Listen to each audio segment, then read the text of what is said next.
Example हम लोगों का था कि बच्चा जो है जिसको खांसी, बुखार और लूज मोशन तीनों है, तो आप उसको क्या ट्रीटमेंट देंगे, कैसे ट्रीटमेंट देंगे, इसको हम लोगों ने इस वीडियो में पूरे डिटेल से समझा है। कौन सी दवा देनी है और कब कब देनी है, कितने दिन तक देनी है, इसको हम लोगों ने इस वीडियो में डिटेल से समझ लिया है। हेलो फ्रेंड्स, मैं डॉक्टर आशुतोष रंजन अपने channel doctor Ashutosh Ranjan medical class में आप लोगों का स्वागत करता हूं। आज का हमारा टॉपिक होने वाला है चाइल्ड के ऊपर, चाइल्ड डिजीज के ऊपर। काफ़ी दिन से कमेंट आ रहा था कि सर आपने बच्चों के ऊपर वीडियो नहीं डाला, और बच्चों के ऊपर वीडियो ज़रूर ही डालिए। बच्चों की समस्या जो है, बच्चों वाले मरीज काफ़ी आते हैं क्लिनिक पर, काफ़ी बच्चे आते हैं और ट्रीट करने में दिक्कत होता है, ट्रीटमेंट करने में दिक्कत होता है। तो हम लोग समझेंगे, आज एक एग्जाम्पल ले लेते हैं, एक बच्चे का एग्जाम्पल ले लेते हैं। तो एक ये पेशेंट आए हुए थे हमारे पास, तो इनका ही एग्जाम्पल हम लोग ले लेते हैं कि पेशेंट का एज 10 साल है, ठीक है, 10 ईयर पेशेंट का एज है। उस बच्चे को खांसी है, ठीक है, लूज मोशन है और बुखार है, तीनों है।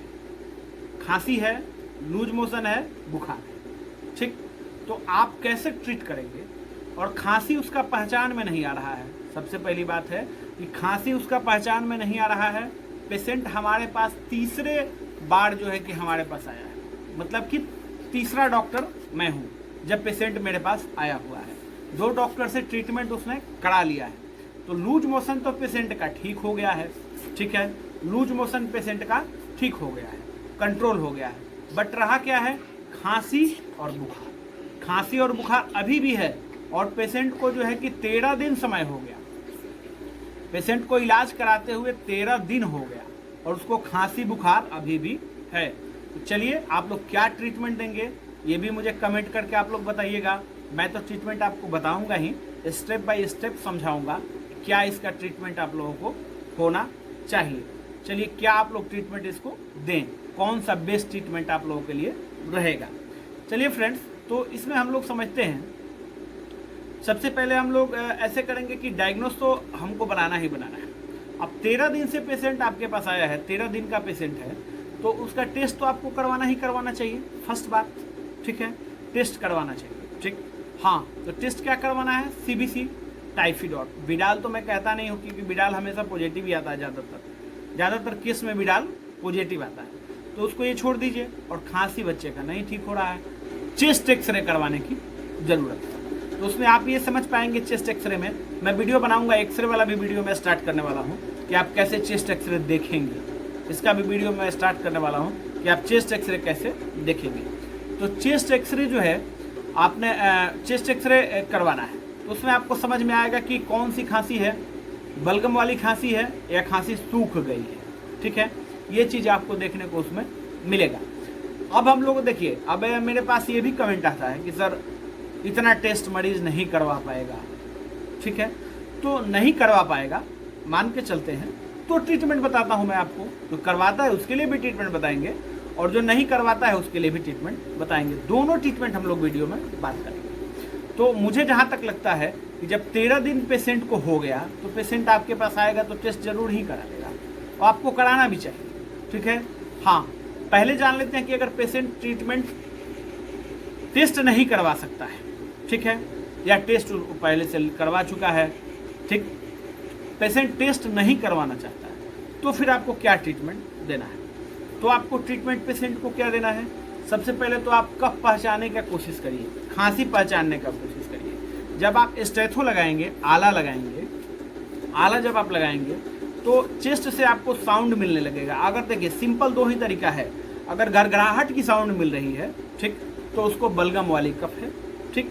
अगर साए साए चोए चोए करके साउंड मिल रही है, ठीक, तो उसका जो है कि सूखा कफ है, ठीक। और इसके बाद भी आपको नहीं समझ में आ रहा है, तो मैं आपको रामबाण फार्मूला बताता हूँ ना, आप टेंशन फ्री रहें। ऐसा नहीं है कि नहीं समझ में आ रहा तो पेशेंट नहीं ठीक होगा, तब भी ठीक होगा, बट उसको रामबाण फार्मूला मैं आपको बता रहा हूँ कि कैसे पेशेंट आपका ठीक होगा। तब आपको ट्रीटमेंट क्या देना है? पेशेंट का बुखार चेक करना है, ठीक है, पेशेंट को बुखार है, तो पेशेंट को बुखार है, हम मान लेते हैं कि टेस्ट करवाया या नहीं करवाया, बट पेशेंट को टाइफाइड है, हमने मान लिया, ठीक है। अगर टेस्ट करवा ले तो बहुत अच्छी बात है, ठीक, तो हमें क्या ट्रीटमेंट देना है पेशेंट को, क्या ट्रीटमेंट देना है?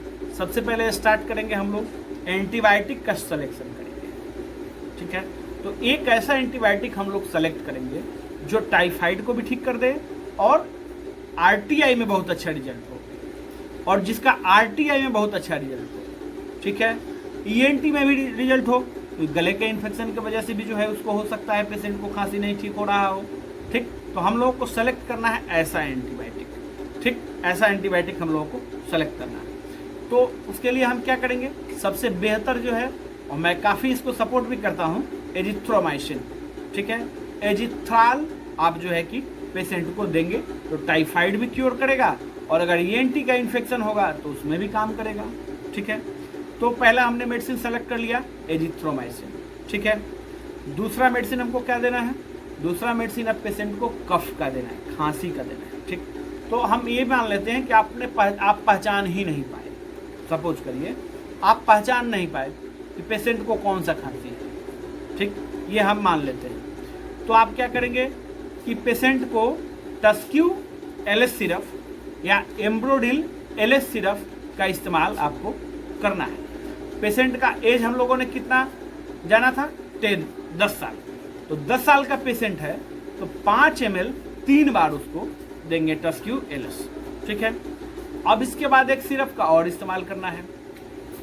उसके बाद आपको एक सिरप का इस्तेमाल करना है मैक्स्ट्रा सिरप आप देंगे पेशेंट को। ये देख लीजिएगा मैक्स्ट्रा, और अगर बुखार पेशेंट को अभी कंटिन्यूअस है तो मैक्स्ट्रा नहीं मैक्स्ट्रा पी दीजिए। अगर बुखार नहीं है कंटिन्यूअस, पेशेंट कह रहा है कि मुझे बुखार है, बट हो सकता है कि पेशेंट को बुखार नहीं हो, क्योंकि पेशेंट को वीकनेस की वजह से भी बुखार महसूस होता है। अब 13 दिन हो गया तो वीकनेस तो महसूस होगा ही होगा। ठीक, तो इसमें आपको क्या देना है, मैक्स्ट्रा पी।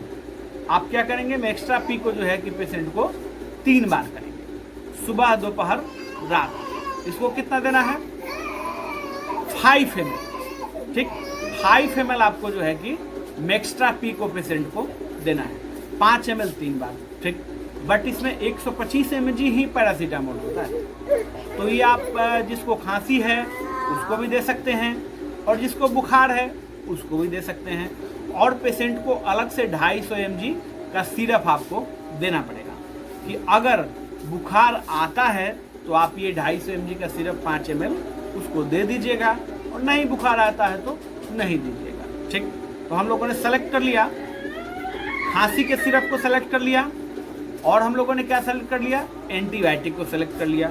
एंटीबायोटिक सेलेक्ट हो गया, खांसी का 2 सिरप सेलेक्ट हो गया। ठीक, अब इसमें क्या करना है, अब इसमें जो है कि हमको ये समझने की ज़रूरत है कि अगर बच्चे को वीकनेस महसूस हो रहा है, वीकनेस की वजह से भी बुखार होगा, तो आप कोई मल्टीविटामिन उसमें सेलेक्ट कर सकते हैं। मेरा सिलेक्शन क्या रहेगा, A to Z मेरा सिलेक्शन रहेगा। A to Z syrup 5 ml सुबह, 5 ml शाम बच्चे को दे सकते हैं। हाँ, अगर लूज मोशन वाली बात थी तो आप एक ही बार दीजिए, क्योंकि A to Z से भी कभी कभी लूज मोशन होने लगता है। ठीक है, अगर पेशेंट को लूज मोशन नहीं है, मान लिया जाए कि पेशेंट को लूज मोशन नहीं है, तो फिर जो है आप उसको 5 ml 2 बार 10 साल के बच्चे को दे सकते हैं। चलिए, तो हम लोगों ने ट्रीटमेंट को भी समझ लिया। अब इसको ट्रीटमेंट कितना दिन कंटिन्यू रखना है, 7 दिन, 7 डेज यही ट्रीटमेंट आप कंटिन्यू रखेंगे। और 7 डेज के बाद बच्चा का अगर खांसी ठीक हो जाता है, खांसी बच्चे का ठीक हो गया, बुखार ठीक हो गया, तो इस मेडिसिन को 2 दिन और एक्स्ट्रा चलाएं। 2 दिन और एक्स्ट्रा इसके बाद भी आपको चलाने की ज़रूरत है। ठीक, तो जब अगर नहीं ठीक हो रहा है तो आप 10 दिन तक जो है इस दवा को आप पेशेंट को चला सकते हैं। अब इसमें किसी लोगों का क्वेश्चन होगा, कि किसी लोगों का क्वेश्चन होगा, कमेंट करते हैं कि सर ये तो 10 दिन दवा कहाँ खाएगा। तो देखिए, जादू की पुड़िया तो कहीं नहीं होती है ना।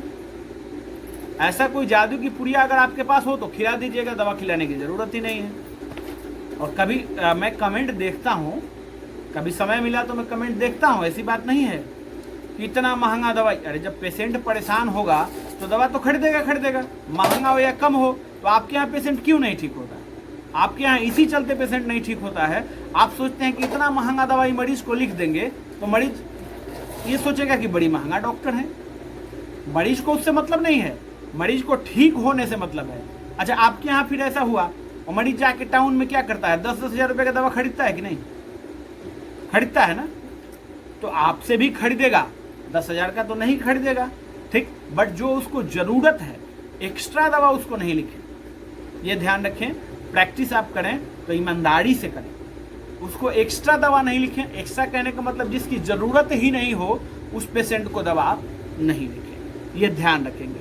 तो हम लोगों ने विस्तार से जो है ट्रीटमेंट को समझ लिया। एग्जाम्पल हम लोगों का था कि बच्चा जो है जिसको खांसी, बुखार और लूज मोशन तीनों है, तो आप उसको क्या ट्रीटमेंट देंगे, कैसे ट्रीटमेंट देंगे, इसको हम लोगों ने इस वीडियो में पूरे डिटेल से समझा है। कौन सी दवा देनी है और कब कब देनी है, कितने दिन तक देनी है, इसको हम लोगों ने इस वीडियो में डिटेल से समझ लिया है। चलिए फ्रेंड्स, वीडियो अच्छा लगा हो लाइक करिएगा, शेयर करिएगा और कमेंट करिएगा। आप लोगों के लिए एक इन्फॉर्मेशन है, मैं अपना बुक और कोर्स दोनों लॉन्च कर दिया है मैंने। जो मेरे साथ जुड़ना चाहता है और मेरे साथ, चलिए फ्रेंड्स, वीडियो अच्छा लगा हो लाइक करिएगा, शेयर करिएगा और कमेंट करिएगा। आप लोगों के लिए एक इन्फॉर्मेशन है, मैं अपना बुक और कोर्स दोनों लॉन्च कर दिया है मैंने। जो मेरे साथ जुड़ना चाहता है और मेरे साथ जुड़ के प्रैक्टिस करना चाहता है और मेरे फॉर्मूले को जानना चाहता है, तो आप जो है मेरे साथ जुड़ सकते हैं। ये व्हाट्सअप नंबर है, इस पर देख लीजिएगा, मुझे मैसेज करेंगे। और बुक कोर्स का प्राइस हमने बहुत ज़्यादा नहीं रखा है, 501, केवल 501 हमने प्राइस रखा हुआ है। और इसमें आपको क्या मिलेगा, हर एक सप्ताह एक वीडियो लेक्चर, ठीक, और ऊपर से जो मेरा बुक में ट्रीटमेंट है वो मिलेगा और बेस्ट से बेस्ट ट्रीटमेंट आपको मिलेगा। धन्यवाद। 11 मिनट